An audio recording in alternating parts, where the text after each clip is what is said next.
You want to know what most people's vulnerability is? The reason I always win, every time I enter something else, it's what can I do for you? And not the person that has 11 million, just the person that's right next to me, because karma and doing the right thing and kindness and being a fucking human always wins in the end. Always. It does. It does, because what you don't know is the person next to you may have 48 subscribers, but his aunt runs shit. And everybody here is jockeying and overthinking and politicking in their head, all from a selfish place, and all the magic sitting in the doing the right thing, saying hello, being patient, but most of all, the thing that will speed you up in the thing that you want to accomplish, no question, is you've got to become religious about your audience. Like, you have to become religious about your audience. Like, guys, honestly, straight up, if you're sitting in the crowd right now, it's unacceptable for you not to reply to the comments you get on your content. I don't know how, honestly, like, fuck it. Like, I'm just gonna go that literal with it. I don't like to do definitives things because that's just not how life is, but I'm just comfortable going there. It is actually fundamentally, grossly negligent and unacceptable for you to be in a place where you do not reply with a thank you or a heart or a meaningful, you read it and you meaningfully wrote something back to every single comment you have right now in whatever limited that is, because those 7 people are disproportionately the reason you're gonna get 17. And yet you're so worried about getting the next 10 that don't know you, you're giving no fucking love to the 7 that decided to watch your horse shit. It's called audacity. The number one thing I see in the creator space, the number one thing is audacity. I don't think anything I've accomplished up to today means anything. All the good keynotes I ever gave, as soon as I was sitting back there, I'm like, I have to fucking destroy this. Because if I don't, then this is the beginning of the end. You're only as good as your last at bat. And I'm very thankful, and I'm aware, I'm not delusional, that I have something to say and it resonates and it works, but it doesn't mean I ever take it for granted. And I also know how I got here. And I got here, and the number one thing that I love about, so I realized something 9 months ago or so, I was like, shit, now I know why this is working. I only give advice that I did. I only give advice that I did. I don't guess. You know how things happen for me and other people that I see, but specifically for me, I can speak for me. I replied to every fucking person. And that meant something. I created context. A very different thing happens when somebody watches some of your shit, leaves a comment, and you roll in and say thank you. The depth of that relationship goes much further. And so I just think people in here are audacious. Like, who the fuck are you to not take 17 minutes when you have 9 fucking watchers to say thank you? And who you are is, and again, obviously I don't know everybody's individual thing, but this is the collective entire space. Forget about this conference. The creator community of influencers and creators, vloggers and Instagram. Look, when I look and I spend, by the way, just so you know what I do with my time at this point, I basically read comments still to this day. I read mine, but I spend an enormous amount of time if somebody hits my radar, reading the comments. Like Tanner or Shondoris, or this is my favorite one. I didn't even listen to my first Nicki Minaj song until I read almost 20,000 comments about her from her community. I like understanding the world through other people's comments and feedback on that thing. I don't watch Breaking Bad, I just know how you collectively feel about it. Right? I don't watch anything actually. Bless you, I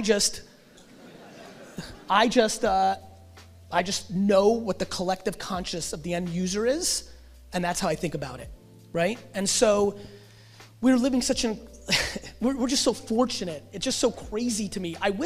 You know what I really wish? I wish your great-great-grandparent could come out of the ground and punch you in the face.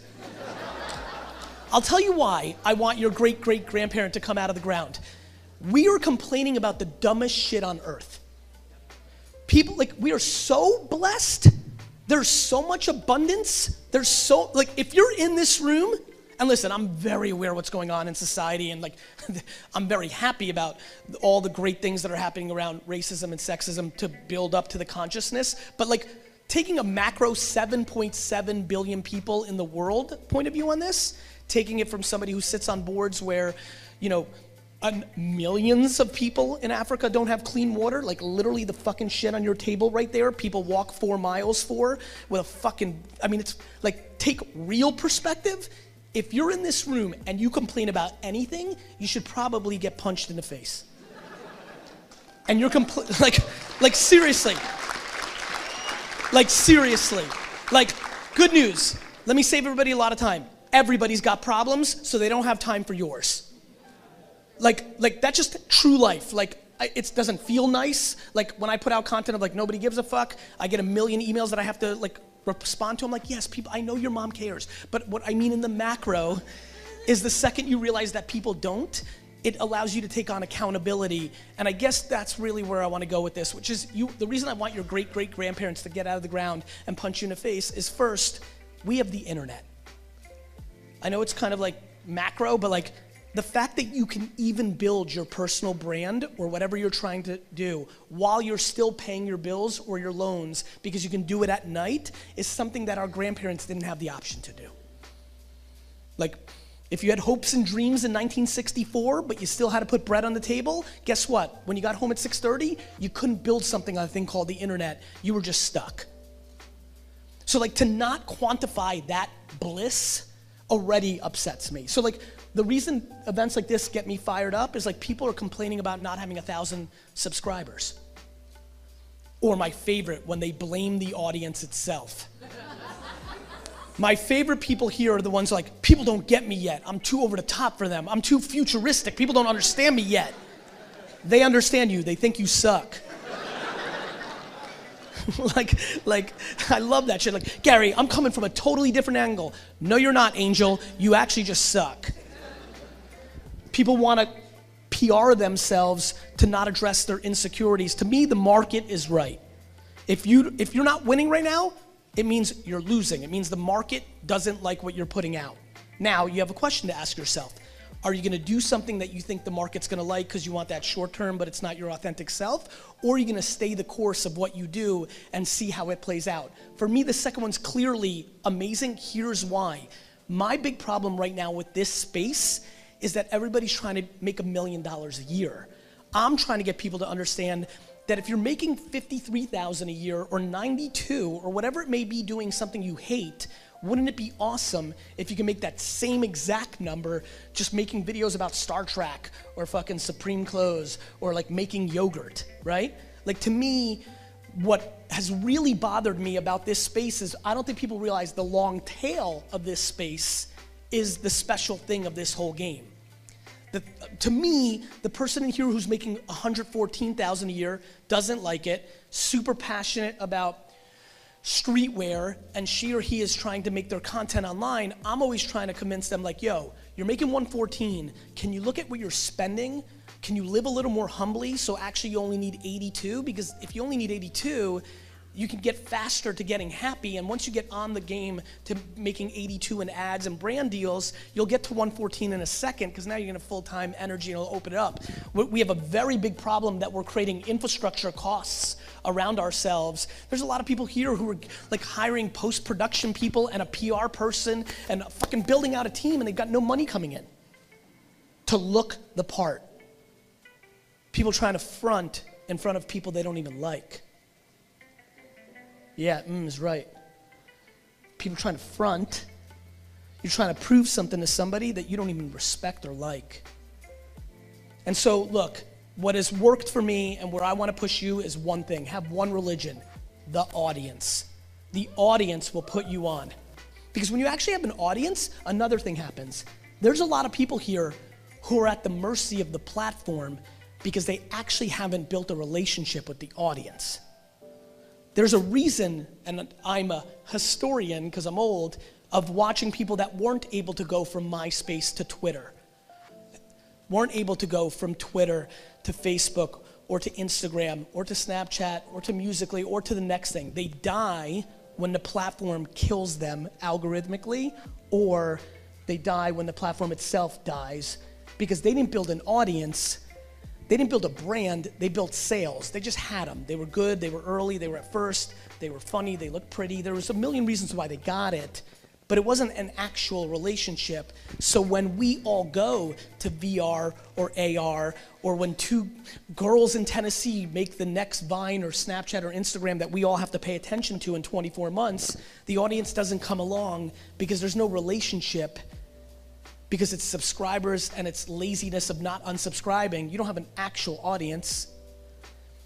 And this is why I just don't understand how people, it was one thing when it was Friendster and MySpace and Twitter in 2006, because we hadn't lived through it yet. And a lot of people made mistakes, and I understood it because they didn't have a map to look at. But now we're here. Like, you saw what happened to Tequila and Dane Cook. And not that anything, by the way, I have no idea what's happening with either of them. What I know is, meaning good or bad, I really don't know. But what I do know is they were like, if you're 42, 43 like me, how many people here played on MySpace? Raise your hand. Good. They were fucking dominating. And so for me, this goes down to purity that I don't think the industry, people spend more time trying to be part of engagement groups on Instagram than actually replying to the people that post on their, like people buy fans and bot up and try to spend all their time collaborating with Casey when he's not gonna do it with, it's just completely fucked up. People are confused. Don't be confused, because a couple things are definitely gonna happen. We've had 12 years of economic growth. Shit's gonna hit the fan. And you know who's gonna win? A very small percentage that actually has an audience. And that might mean you can make $47,000 a year, and because you live a $47,000 a year life, I would assume that a lot of people here would do what they do for a lot less money because it's more fun than working for somebody. And so don't get over leveraged. Just because, for the people in here that are feeling some success, you don't need a house with 9 rooms that you don't use. You know, and so I think what you can see is I'm trying to bring a lot more practicality to this to this space, because we need it. But it starts and stops with the audience. For all of you that know somebody that knows me, and the narrative is yeah, he's nice. He's actually nice, or he's actually it's because it's important. It's the only asset. The only asset is the attention of the end consumer. Because with that, not even the platform has leverage on you. I think everybody here, for the most part, this next video or piece of content should be asking its audience, whatever size it is, of what that person could be doing for that audience. That has always worked for me. The tweet that gets me into a lot of trouble when I say, what can I do for you? And then I have to buy cheeseburgers and iPhones, which I love doing because it's funny and it's funny content, but it's far bigger than that. The reason I do that is I get, at this point, thousands and thousands of comments that give me insights to what am I currently not delivering that I used to deliver, or that I can't see, or that somebody else is delivering and people want my version of it. This game's about listening. Take it from somebody who talks a lot and interrupts all the time. It is my listening that has allowed me the privilege of standing up here and giving this keynote. You know, and I would highly recommend people start deploying a lot more humility instead of posturing, because it will work. And so this is tried and true shit. It's a very special time. I think I wanted to create the framework of the kind of 3 or 4 things that make sense to me, because I feel in our Q&A right now, we can get very tactical. I'm gonna open this up in a minute, and this is when you're how do I post on, my Instagram to my LinkedIn? I think Q&A is made to go very selfish and very, very practical. I'm happy to answer any of that. But the framework of actually giving a shit about the end audience is something that is just missing and is the glaring hole in so many people's game. Thank you.